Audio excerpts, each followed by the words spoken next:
Assalamualaikum warahmatullahi wabarakatuh. Nama saya Wisata Yudi Swadana dengan NPM 21316033. Di sini saya akan menjelaskan tentang kode etik pengguna informasi teknologi.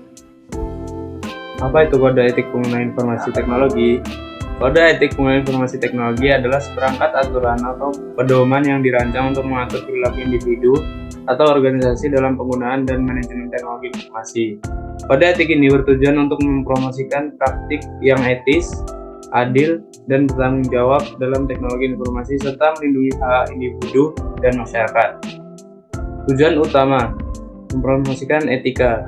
Kode etik membantu memastikan bahwa individu dan organisasi berperilaku dengan integritas dan moralitas dalam penggunaan teknologi informasi, melindungi privasi dan keamanan. Kode etik biasanya menekankan pentingnya menjaga privasi dan keamanan informasi pribadi dan bisnis. Mempromosikan keadilan. Kode etik dapat menekankan prinsip keadilan dan kesetaraan dalam akses dan penggunaan teknologi informasi. Mengatur tanggung jawab.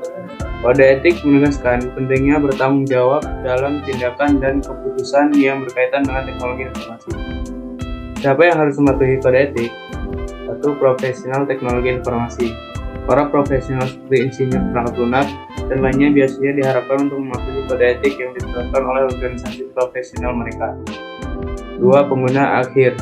Individu yang menggunakan teknologi informasi harus mematuhi kode etik dalam hal penggunaan perangkat dan layanan, termasuk menjaga privasi dan berperilaku secara etis dalam interaksi online. 3. Organisasi dan perusahaan. Perusahaan dan organisasi harus memiliki kebijakan internal dan prosedur yang mematuhi kode etik dalam pengelolaan dan penggunaan teknologi informasi. Risiko dan dampak negatif. Risiko. 1. Risiko merujuk pada potensi terjadinya peristiwa yang dapat berdampak negatif pada keamanan, integritas, dan sumber daya dalam dunia teknologi.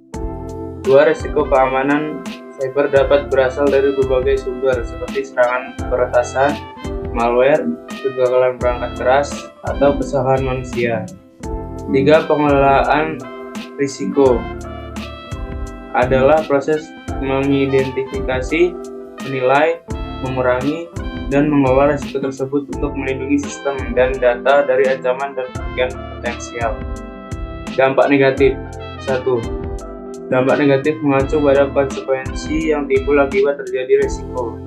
Dampak ini dapat mencakup kerugian finansial, kerusakan reputasi, kehilangan data, gangguan operasional, atau bahkan gangguan layanan pada pelanggan. 2. Dampak negatif dapat bersifat jangka pendek atau jangka panjang dan dapat mempengaruhi berbagai aspek organisasi, termasuk keuangan, operasional, dan citra perusahaan. Peran kode etik. 1. Mengatur perilaku profesional. 2. Melindungi hak dan privasi. 3. Mempromosikan keadilan. 4. Mengatur keamanan. 5. Mendorong profesional. 6. Membangun kepercayaan. 7. Mencegah penyalahgunaan. Dan 8. Mendukung kebijakan perusahaan. Contoh kasus. 1. Pencurian data dan pelanggaran privasi. 2. Penggunaan teknologi di lingkungan kerja. 3. Pengungkapan informasi palsu atau menyesatkan. 4. Ketidakpatuhan terhadap standar keamanan. 5.